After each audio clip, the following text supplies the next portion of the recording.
right. And it is 9 o'clock, so we will start with the introduction here.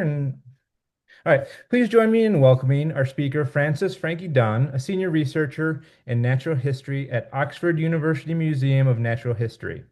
Frankie's research aims to understand the origin and diversification of animal life, encompassing the fossil record of the late Ediacaran and Cambrian periods, during which all the major groups first appeared. Frankie completed her undergraduate degree in biology from the University of Warwick in 2015 and gained her PhD studying morphogenesis and Ediacaran rangemorphs from the University of Bristol in 2019.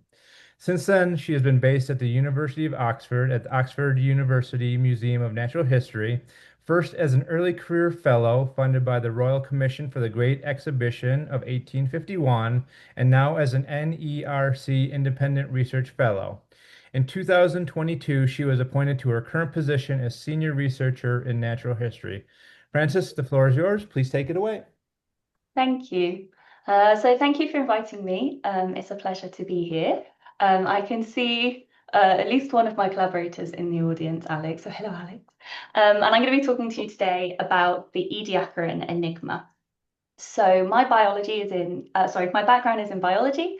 And so I come to this with an interest in understanding the shape of animal life today. So we partition animal diversity into about 30 higher level groups, which we call the phyla, and some of which are illustrated on my slide here. And I'm interested in understanding how these body plans, which we use to define these phyla, which allow us to identify that this jellyfish is different from this sponge, is different from this starfish, evolved and became fixed in deep time. And if we want to understand this, we need to understand a little bit about the interrelationships of the different animal groups. So I'm going to be talking quite a lot today about interpreting phylogenetic trees. And so I just thought I'd spend 30 seconds just giving a primer for anyone who isn't familiar with reading phylogenetic trees. So in order to understand how body plans evolved, we need to understand the relationships between living animal groups. This is one potential set of interrelationships between animals. I'm pointing this out because in my trees, which I will show you in the remainder of my talk, I always recover sponges as the most ancient living animals. That is not universally accepted. And there are many people who think that ctenophores, these vagile predators, are the sister group to the remaining animals. If you have any questions about this, then I can address them after my talk. All of my analyses I've done under porosis, sponge sister, which are in the slides, and ctenophore sister as well. So happy to take any questions on that. Okay, but when we want to read the animal family tree, we can produce these phylogenetic trees. And the crucial thing is not to read them top to bottom or bottom to top, but to look at the branching pattern, this nested series of interrelationships, which indicates how closely two species are related to one another. So more closely related species have a more recent common ancestor. So the last common ancestor of all animals with bilateral symmetry here is more recent in time than the ancestor of all animals with tissues, which is indicated by this pink dot here. And that's really the only context that you'll need. So I said I'm interested in understanding the origins of body plans, and I want to pose this question now, which I hope I'll address as we move through the talk. So we can think about all of these different wonderful body plans that animals show, but I'm interested in really drilling down into those major animal groups. So what does the ancestor of something like us or a squirrel and a jellyfish actually look like? How did these groups come to look so different? And it's important to note that evolution doesn't act on blank slates. There are, of course, entrenched gene regulatory networks and elements of developmental regulation, which mean that not all anatomies or morphologies are equally possible. Oh gosh, but it's also tempting to imagine, and particularly as paleontologists, that the fossil record might help us. And actually, not all of these empty areas of morphospace have always been empty. Perhaps intermediate forms have been winnowed to extinction over geological time. And when we think about this as paleontologists, the first time period I think we all imagine is the Cambrian period, and particularly the Cambrian explosion of animal life. But I would contest that for the question I want to pose, the ancestor of us and jellyfish, this is not a particularly useful time. Because with only a few exceptions, all of the animal phyla can be recognized in the fossil record of the Cambrian period. And here are just a few examples. So at the top of my slide, we have a modern sponge and a Cambrian sponge. Here we have a modern ctenophore, this vagile predator, and a Cambrian ctenophore, a modern annelid, and a fossil annelid. And this is a modern chordate, a cephalochordate called Amphioxus, and the iconic Pichia from the Cambrian period. So while obviously it's not the case that we can recognize everything which is living in the Cambrian seafloor easily, I think there is a good case to be made that we need to travel further back in time if we want to get at these deep, deep ancestors. And when we do that, we travel back to the Ediacaran period, we encounter not only animals or fossils which show extinct character combinations, as we see in the Cambrian period, but we see fossils which show totally extinct body plans. And this is, I think, a very beautiful photograph taken by Dima Duncan of an organism called Charnia. This is a partial specimen, which shows this kind of repeated hierarchically nested branching architecture, branches within branches within branches. And there are other things which exist at more or less the same time, which show similar, like serially repetitive body plans. So these three little drawings I've done represent a group called the Dickinsoniomorphs. And together we call these the Ediacaran macrobiota because they all existed during the Ediacaran period. They are all large-bodied, and they all display these non-analog extinct body plans. And I think it's fair to say that despite a pretty extensive period of study over the last 70 years, fossils of the Ediacaran macrobiota have remained stubbornly enigmatic, with hypotheses spanning much of the tree of life for where they sit. But it's very tempting to imagine that these might be the most ancient animals that the fossil record actually gives up. So Charnia was the first Ediacaran macrofossil to be described and recognized as being from pre-Cambrian deposits. And after the description of Charnia, paleontologists went out and restudied material that was already described and went and discovered new localities and recognized a global Ediacaran biota. And these are just some gratuitous field photos. They're all from Newfoundland. And they're all to the group that Charnia belongs, a group called the Rangiomorphs. And you can see this branching architecture I highlighted in Charnia, I think most clearly in this taxon called Bradgatia, which makes up the right-hand side of my slide. So branches within branches within branches. And it's this architecture that we use to identify Rangiomorphs and to distinguish them from other groups existing at that time. So after the description of a global Ediacaran biota, researchers began to really interpret these things phylogenetically. And this is a spread from Scientific American by the Australian paleontologist Martin Gleisner, who interpreted all of these Ediacarans in the context of living animal diversity and the body plans shown by living animals.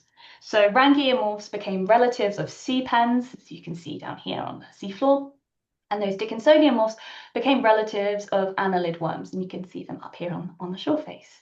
And this was kind of the status quo for a while until an ichnologist, Dolf Zeilacher, waded into the Ediacaran fray and said, actually, I think all of this is wrong. And actually, Ediacaran macrofossils are more closely related to each other than they are to anything alive today. And he erected a now long extinct kingdom Vendozoa in which to house these Ediacaran macrofossils in. And this was a really profound hypothesis because it represents, or would represent, a separate instantiation of multicellular life. And this was controversial, even at the time. Some people really got on board with it and some people really didn't. But what it really did was to kind of open a door and let all kinds of people enter the field and propose novel hypotheses for what these things actually were. And these range from hypotheses nested within the animals to things like the fruiting bodies of fungi, to form taxa, so holdfast discs of fronds representing bacterial colonies. And I think what that tells us is that if, on the basis of morphology, you can come up with phylogenetic interpretations which span this much of the tree of life, we can't use morphology alone to figure out what these things were and therefore their evolutionary significance. But that's okay, because what we lack in obvious morphological synapomorphies, we make up for in the sheer number of specimens that we have available to study. So this is an iconic surface. This is the mistaken point E surface from the mistaken point UNESCO World Heritage Site.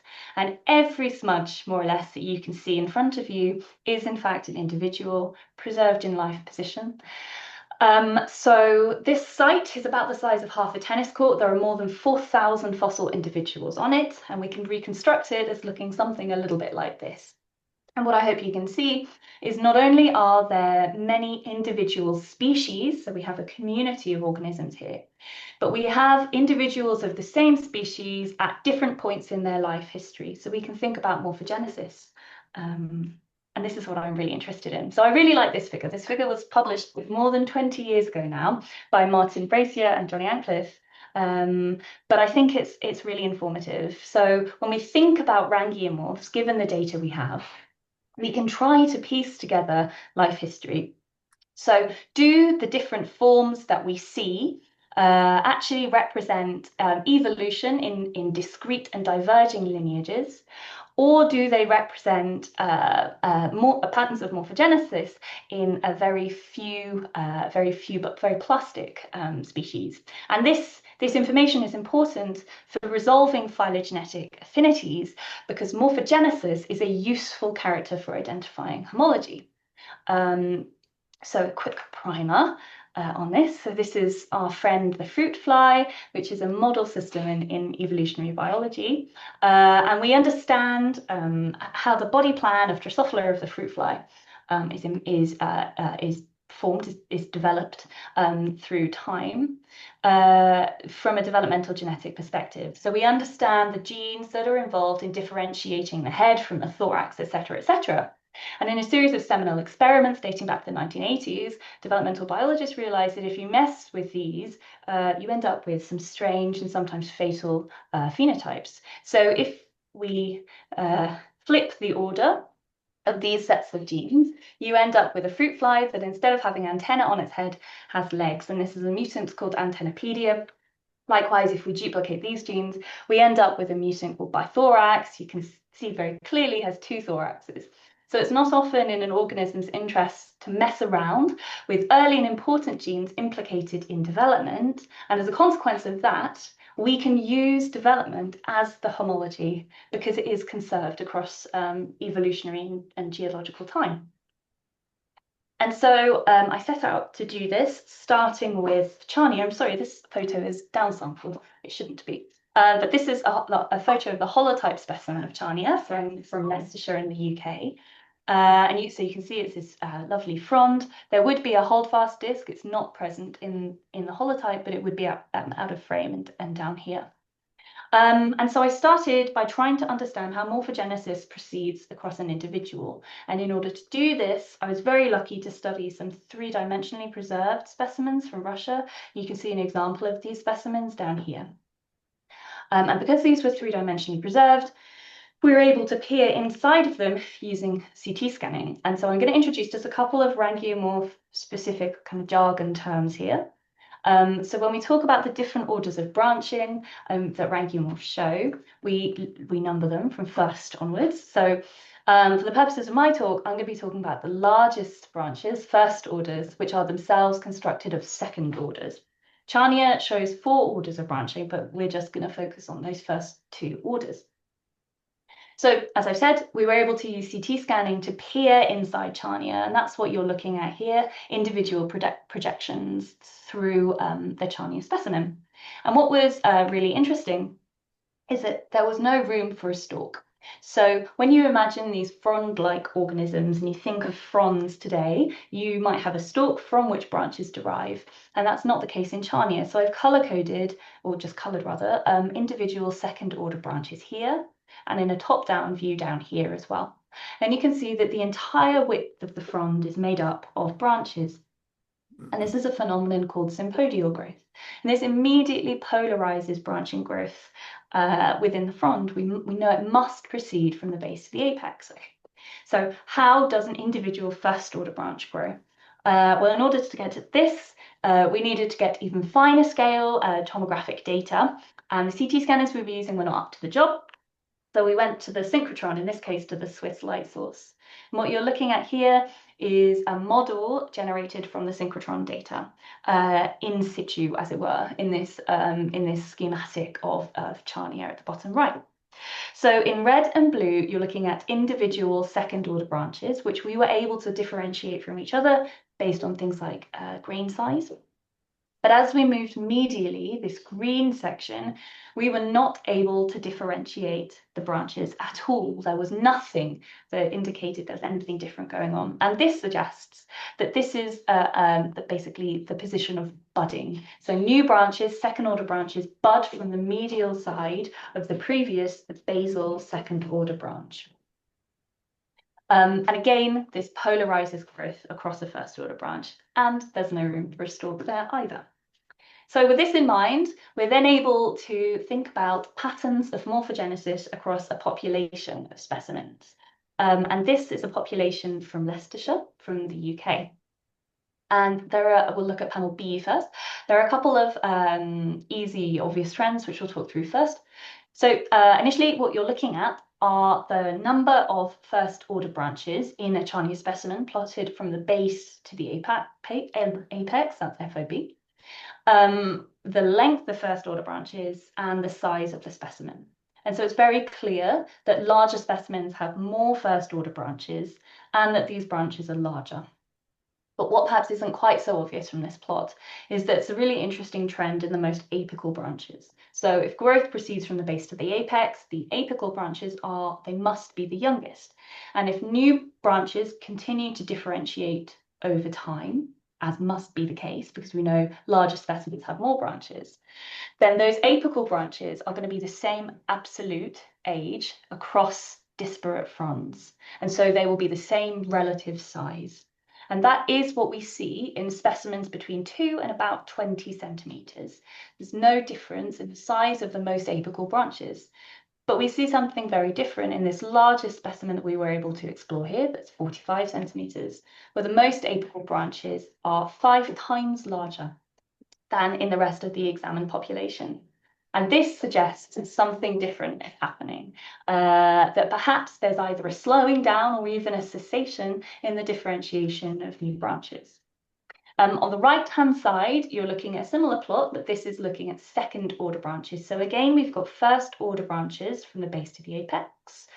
But instead of first order branch length, you're looking at the number of second order branches per first order branch plotted against specimen size. And this data is messier, the preservation is not as good at smaller branch scales. And there's really just a couple of things that I want to point out.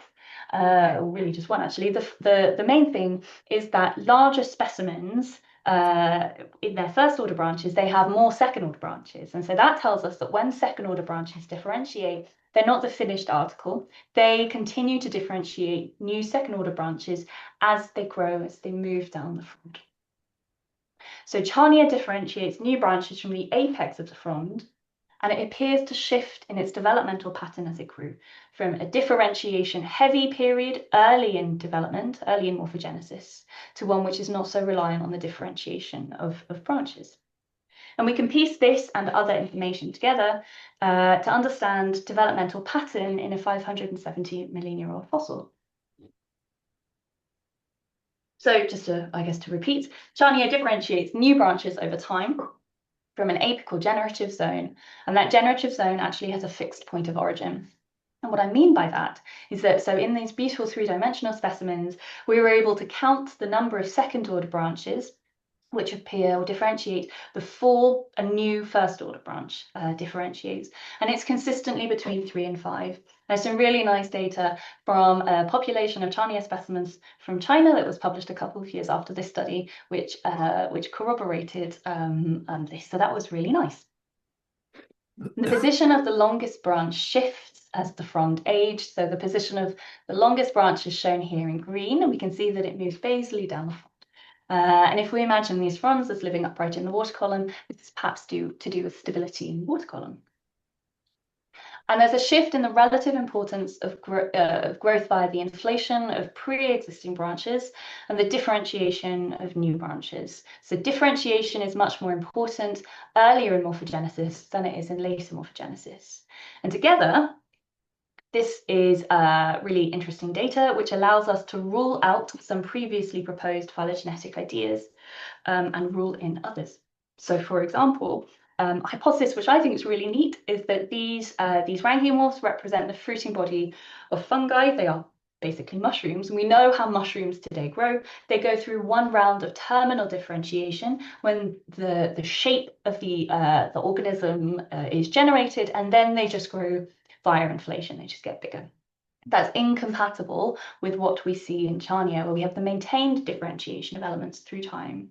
And that, in tandem with inflationary growth, which appears to be delineated by position along a central axis, and a shift in the primary developmental mode, are together only seen today in the animals. And so the pattern of morphogenesis, which we observe in Charnia, confirms an animal affinity for the Ediacaran rangiomorphs, which I think is quite neat.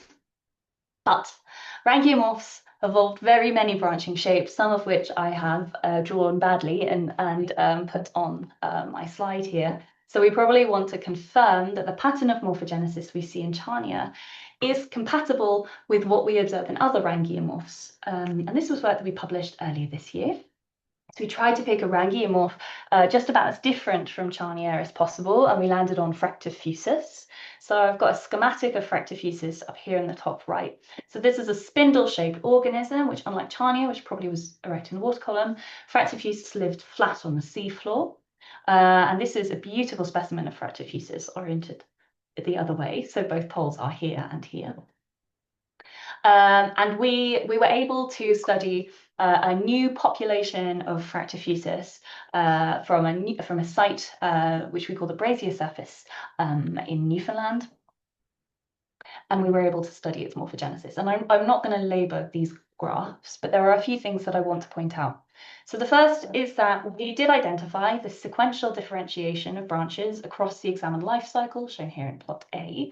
This was actually contra some previous work that had been done on morphogenesis in Fractophusis, but we had access to far, far smaller individuals than the previous study did, which might explain why we were able to identify the differentiation of branches.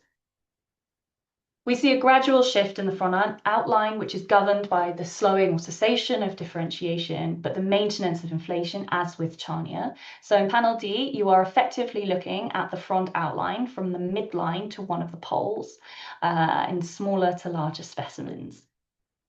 We see maintained differentiation of branches here in the length of the central branch. So differentiation of branches decreases, but they continue to get bigger. And the distal-most, youngest branches, as with Charnia, increase in absolute size across the examined life cycle, where they're quite clustered in early stages of morphogenesis. So what that tells us is that rangiomorph development was sufficiently tightly regulated that we can derive principles for the entire group. And this is the life cycle as we see it or infer it to have been in Fractophusis. But we can go further by looking for examples of developmental abnormality or teratology.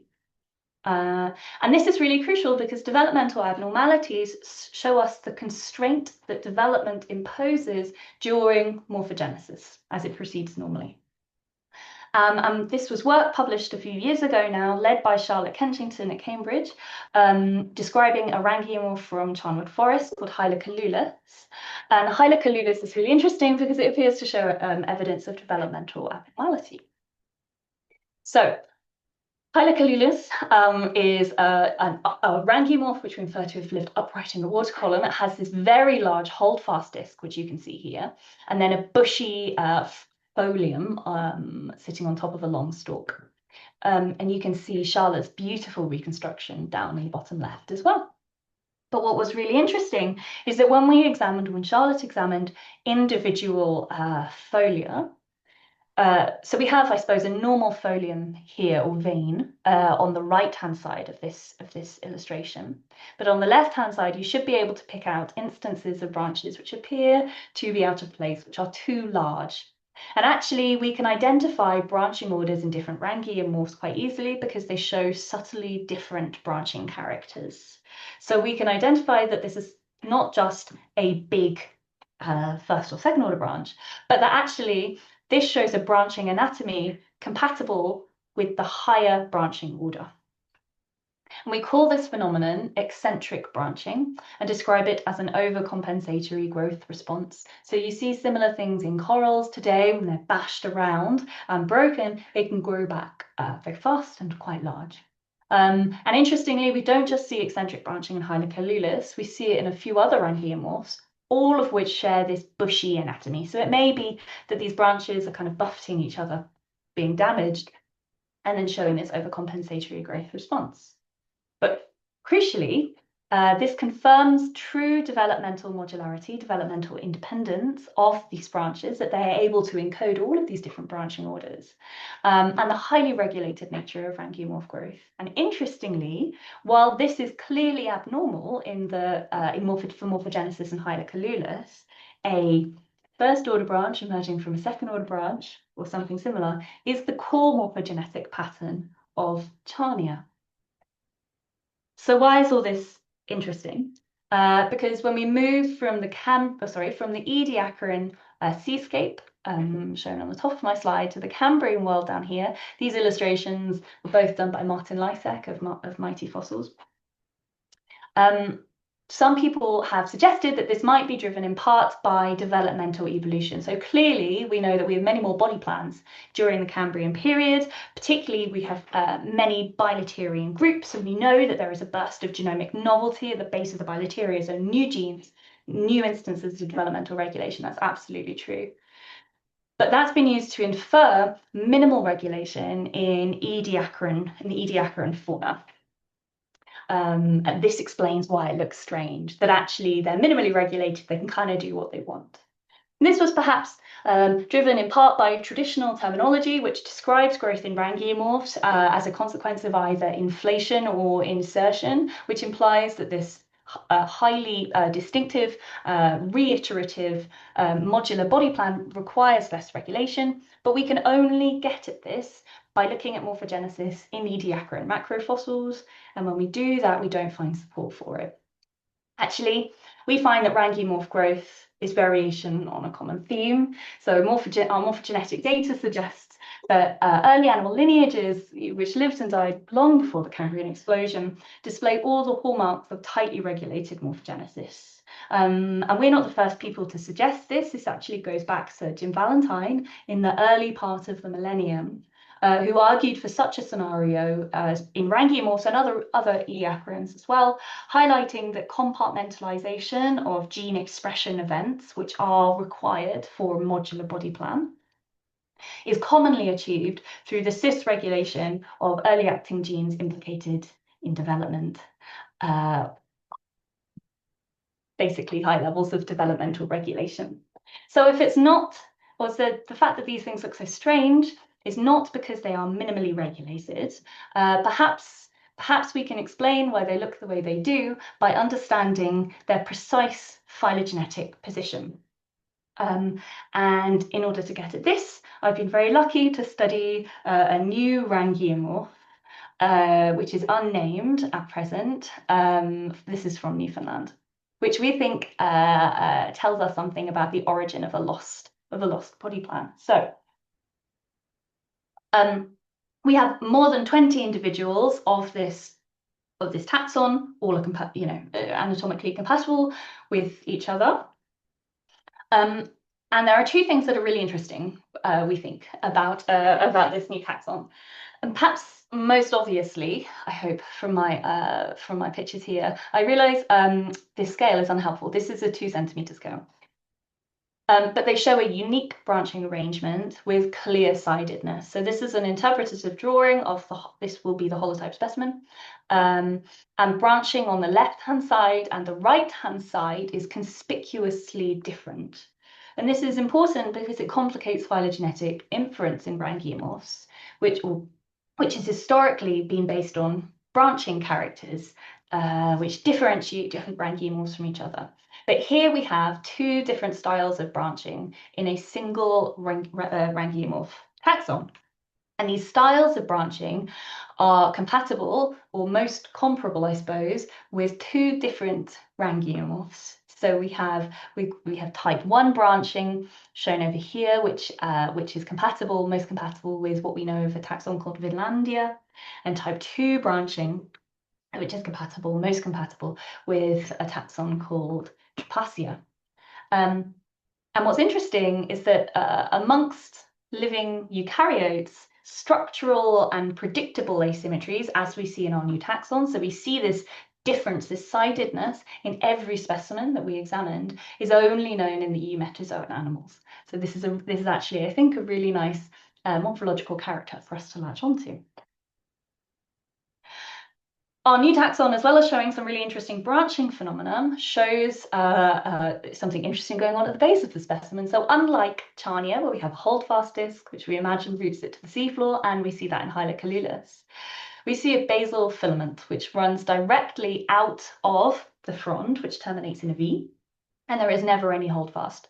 And the filaments are indicated in this figure with white arrows. So I hope that you can see them. And this, I think, is a really crucial character because it provides an obvious point of reference against which we can find homology to other branchiomorphs. So if branching characters are kind of a bit complicated, useful, but complicated, perhaps we can think about body plan level characters. And this is where this filament comes in, because we observe filaments running out of the central axis of another branchiomorph, that's Fractifusus. So we can immediately think about body plan level homologies between Fractifusus and our new taxon and begin to compile a new phylogenetic dataset, which is what we've been doing. So this is a large dataset, it's about 500 morphological characters for transparency, 90-ish of which are scored as, we were able to score as either present or absent in branchiomorphs. And this was analysed in a Bayesian framework.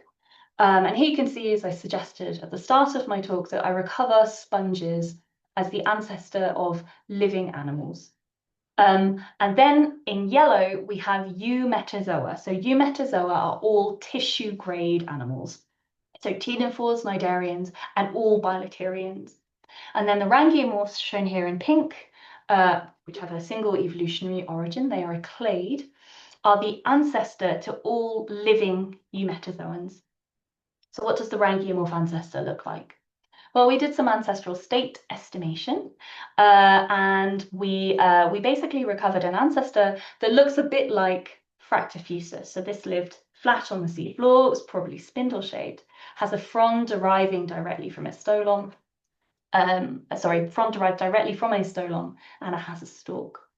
And people who study rangiomorphs will say, okay, but Fractifusus is actually quite young relative to other rangiomorph taxa, which is true. But I think that there are taxa compatible with a Fractifusus grade anatomy in the oldest rangiomorph-bearing rocks from the Druk Formation. So these are just two specimens from the Druk, which I think show features compatible with a Fractifusus grade of anatomy. And if you're interested in this, Alex Liu and I are offering a PhD project, which could either be done at Oxford or at Cambridge, to study the Druk in more detail. So if you have any students who are looking for projects, get in touch with either me or Alex, and we'd be happy to talk about them. Okay, so that's the ancestor of rangiomorphs.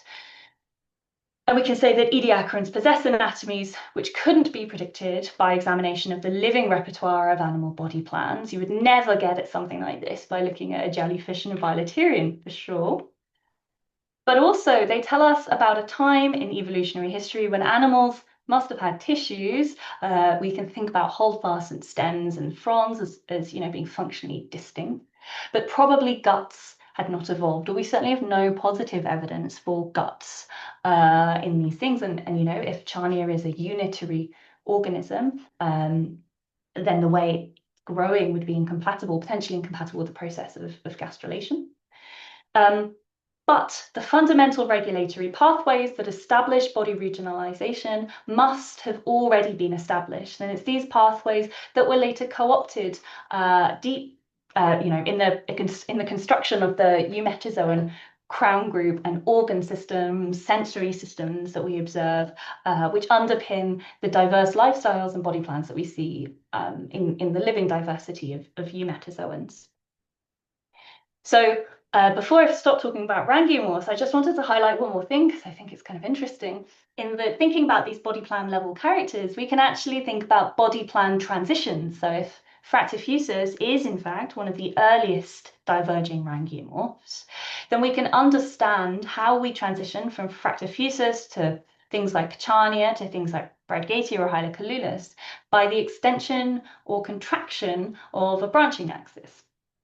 And this is supported by work that Alex and I published 5 years ago now, which found that uni-terminal fronds like Charnia, of the same species and of considerable size, can be directly connected by filamentous connections, which we can observe directly in the fossil record, which can stretch over meters. So transitions between taxa can be explained at the simplest level as being due to the extension or contraction of a lateral branching axis. So this allows us to understand body plan transitions within the rangiomorphs. And so we can go on to say that rangiomorphs close the morphological gulf between sponges and eumetazoan animals. But the question I posed at the start was, what does our ancestor with a jellyfish look like? And we can't sadly address this just by looking at rangiomorphs, because we don't know if their morphology is derived with respect to the eumetazoan ancestor or not. So we need to think about more Ediacaran macrofossils.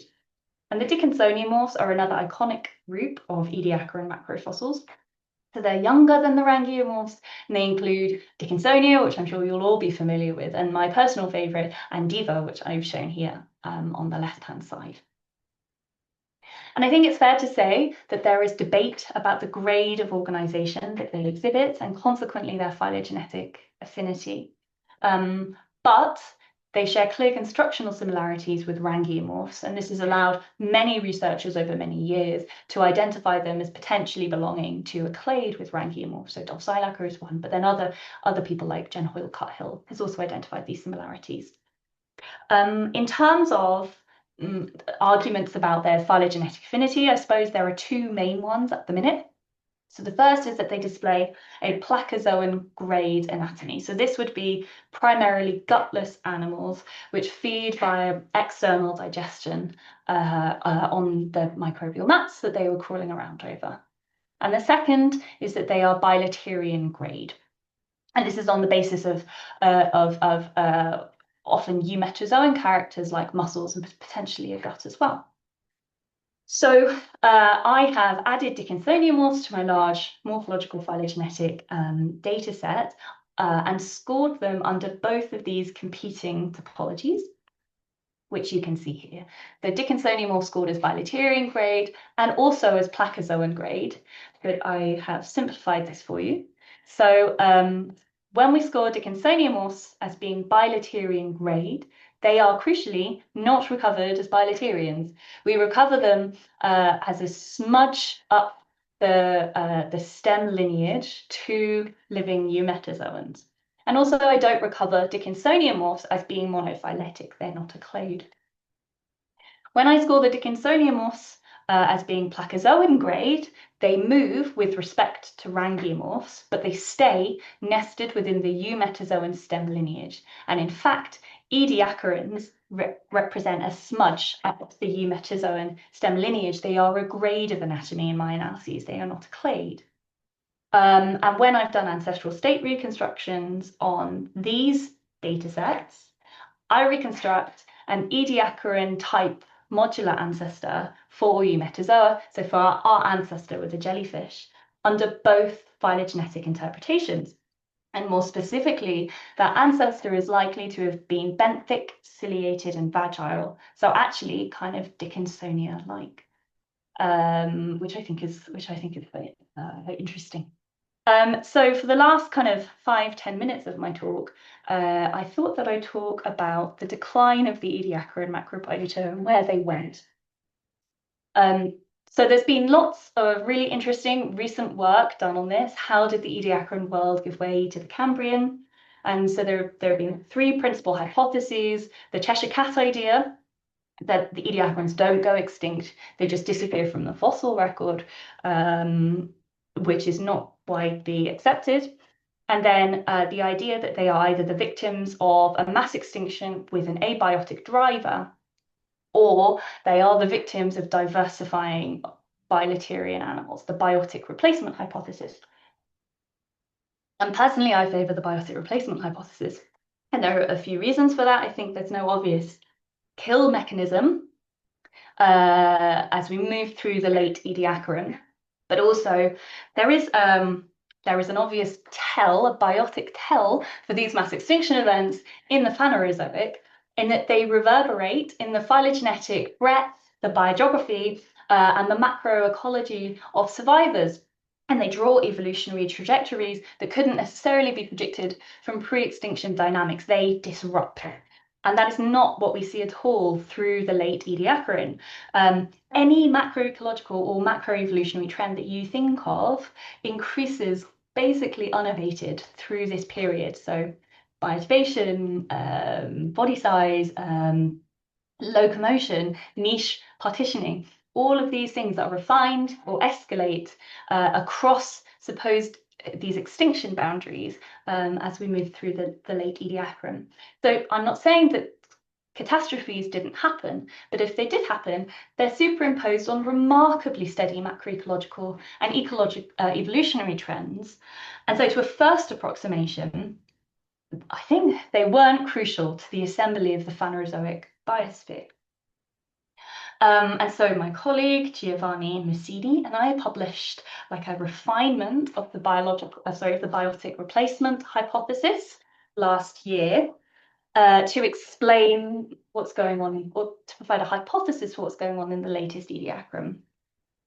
So the first thing to say is that the pre-Ediacaran world at an ecosystem scale was approximately spatially isotropic. It was more or less the same. So anisotropy is chiefly a biotic property first imposed by animals, which are the Ediacaran macrobiota. And this breaks anisotropy in 2 dimensions. So we start to have resource hotspots, so carbon, oxygen, and topography. And this was highlighted by Graham Budd and Soren Jensen in their Savannah hypothesis, published a few years ago. And in a heterogeneous world, the drawbacks of slow locomotion are apparent.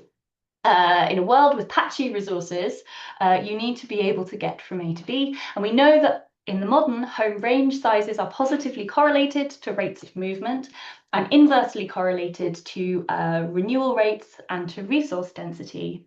So during the late Ediacaran, when we know bilaterians are starting to diversify and rise to ecological significance and dominance, you need to be able to get from A to B, and you need to be able to get from A to B fast. Selective pressures would have favored faster locomotion.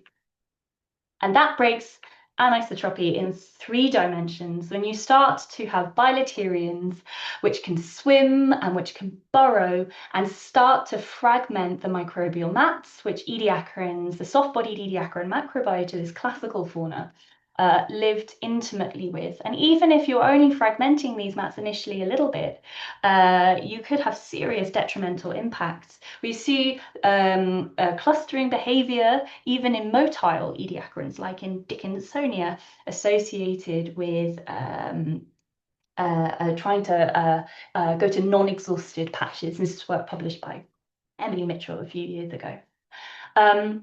So I think that we can explain the downfall of the Ediacarans by diversifying bilaterian life at this time. And actually one of the most or the biggest objection to this idea that diversifying bilaterians caused or triggered the downfall of the Ediacarans is the fact that the bilaterians are diversifying phylogenetically and in terms of the behaviors that they exist during the late Ediacaran as well. And so one objection is that there isn't enough time for them to actually make their impact. And to that, I would say that actually ecosystem engineering bilaterians today can affect radical change on a decadal or century timescale. And so I've highlighted here the plight of the maple tree, where the European earthworm introduced by the Victorians is radically changing soil profiles in a way that maples cannot live in. And so it's entirely possible that we will see the maple go extinct in our lifetimes. So this is radical change affected over just a few years. The question is, can ecosystem engineers cause large-scale faunal turnover on these short timescales? And in order to address this, we used a simulation framework. So this was published just last year in the journal Paleontology, if anyone's interested. And our simulation framework was implemented in the software TrevoSim.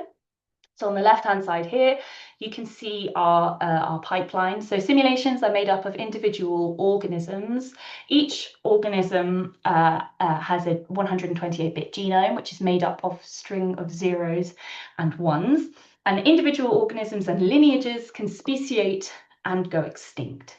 They are evolving in an environment which is made up of 3 masks. Each mask is a series of zeros and ones, 128 character binary strings. And fitness of individuals is established as the Hamming distance of their genome from the mask. So if your genome matches a mask, you're maximally fit. And through time, individuals can mutate, they speciate, and they go extinct under selection in an environment which is randomly changing. And in this setup, we introduced the concept of ecosystem engineers. So at a time 50% time sliced through the simulation, we assigned a random individual ecosystem engineering status. And we did this by making its genome maximally fit. So we changed one of the masks to match the genome of our ecosystem engineering individual. And it could be that we have like a single shot engineering event. So this happens once, which you could conceptualize, I don't know, as an invasive species coming in on a ship. Or we had a repeated pervasive engineering behavior where an ecosystem engineer overwrites a mask every 500 generations, which you could think about as, like a major structure like reefs appearing or something. And we got some quite interesting results. So at the top, you're looking at non-engineering lineages here, which dominated, survived, or went extinct. So darkest colors indicate the proportion of lineages, non-engineering lineages, which went on to dominate. You can see that individuals have a very low chance of going on to dominate a simulation when they are not ecosystem engineers. When we introduced ecosystem engineers, we found that our single-shot engineers stood a slightly increased chance of going on to dominate the simulations, but it's not very high. When we introduced our persistent ecosystem engineering, we found something very different. We found that ecosystem engineers went on to dominate simulations in almost just over 2/3 of our simulations. But this wasn't something that happened all the time. Macroevolutionary impacts are highly variable, which was kind of interesting. So yes, ecosystem engineers can take over the simulations, and this means that it's appropriate to think about ecosystem engineers as a trigger for large-scale faunal turnover. They do this by perturbing speciation, so reducing speciation in non-engineering lineages, and also increasing extinction in those groups as well. But the macroevolutionary impacts are highly variable. It's not, we didn't recover this as like a foregone conclusion. So that's really all I wanted to talk to you about. So to conclude, Rangiomorphs are a clade of stem group eumetazoans that record a phase of early animal evolution that we don't see in extant organisms. The Ediacaran macrobiota are themselves paraphyletic. They don't have a single evolutionary origin. And this suggests a kind of Dickinsonia-like ancestor for Eumetazoa. And the fall of the Ediacarans and the rise of the modern biosphere could hint at a role for self-sustaining eco-evolutionary cascades in shaping the history of life. So thank you very much for listening, and thank you very much to all my collaborators who've been brilliant. Thank you so much for a fantastic talk. We've got about 10 minutes for questions, so we're going to open up the floor here. Please feel free to use the raise your hand feature, and I'll call on you in order, or you can type your question directly into the chat, and I'll read it out. So let's give people a little bit of time to think about their questions and go from there. All right, Greg? Yeah, that was great. Thank you. You talked. I totally agree with your idea that Charnia and other vendor have an apical generative zone. Totally. We see that even in Dickinsonia. But that's basically an apical meristem, which is found in plants and fungi. Is there any evidence that that apical meristematic form of growth is found in sponges, which are down your tree lower on? So I think the pattern of morphogenesis that we see in these ediacarans is not compatible with what we see in plants and algae. There are morphogenetic features that we see which are only compatible with animals. So that includes the shift in the primary generative, the shift in the principal developmental pattern, which changes through time. So we move from differentiation to inflation-based growth, which we don't see in algae and plants. And they also show this phenomenon, parallel modular growth, where you have things growing from the edges, which again, we don't see. We see much, much more constraint in ediacarans than I would expect to see in plants and algae. If there is data that I'm not aware of, I'd love to see it, but I don't think that they're comparable at the minute.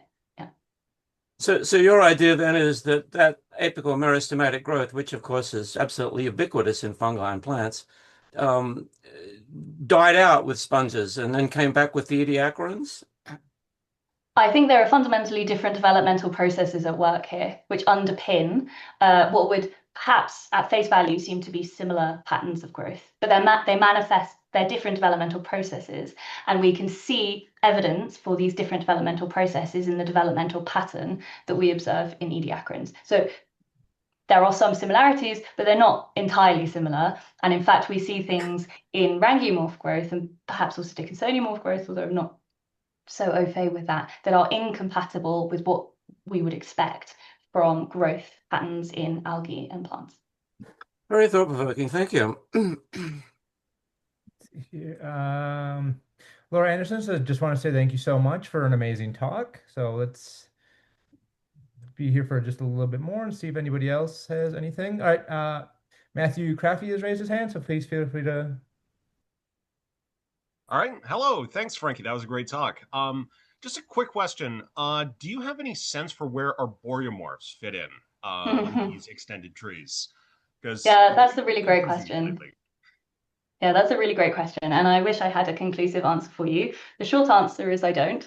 I think there is a lot of work yet to be done on the arboriomorphs. Even figuring out how closely relate, even for example, the biological reality of a clade of arboriomorphs, I would say is still up for grabs. So if you want to do that work, I look forward to reading it in the literature. But I have had some students working on it, but it's not ready to talk about yet. It's still preliminary. I'll look forward to their work too. Thank you. Give it another minute to see if anybody else has any other questions, or you've satisfied everybody's curiosity.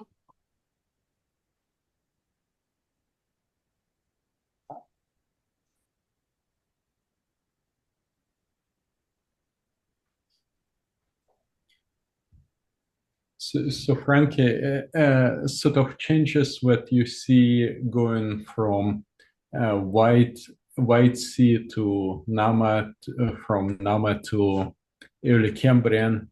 Do you see them as a sort of process of replacement, or is it a real extinction, or how do you consider them? Is How do I kind of gradual, conceptualize it? is it gradual or abrupt changes? So So I guess the first thing to say is there are definitely periods of high levels of extinction in Ediacaran macrofossils, and this has been picked out by people, not me, in some really interesting papers. But I would consider this as more of a transitional event rather than a sudden abrupt change as we move through the late Ediacaran. I think there's been some really interesting work coming out extending the ranges of some classical Ediacaran macrofossils, which we might have assumed 5 or 10 years ago just belonged to like even the Avalon or the White Sea, which are now turning up in younger deposits. So I view this as more of a transitional event.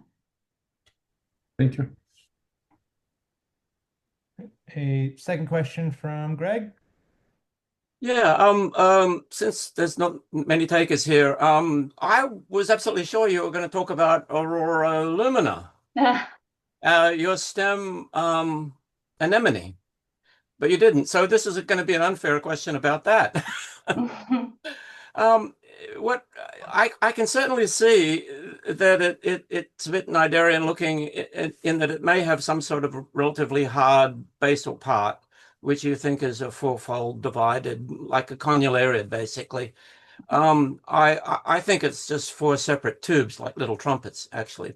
But the thing that puzzles me about it most as an Cnidarian is that the relief on the basal part, the tubes, is about the same as the supposed soft parts. It's Um, not. it's not. So the soft parts are thinner, are they? Yeah, Or so the soft parts are preserved. So every rangiomorph in Charnwood has extremely low relief, and the soft parts in Aurora Lumina have the same relief as rangiomorphs. The tube has higher relief, notably higher relief when you see it. Yeah. I don't know. I looked at the specimen very carefully, at least the big, lovely cast of it in the Leicester Museum, rather recently, actually. And they seem to be about the same to me. But you think that they're quite a bit. Yeah, I would say that the relief is different. Yeah. Yeah. Okay. Thank you.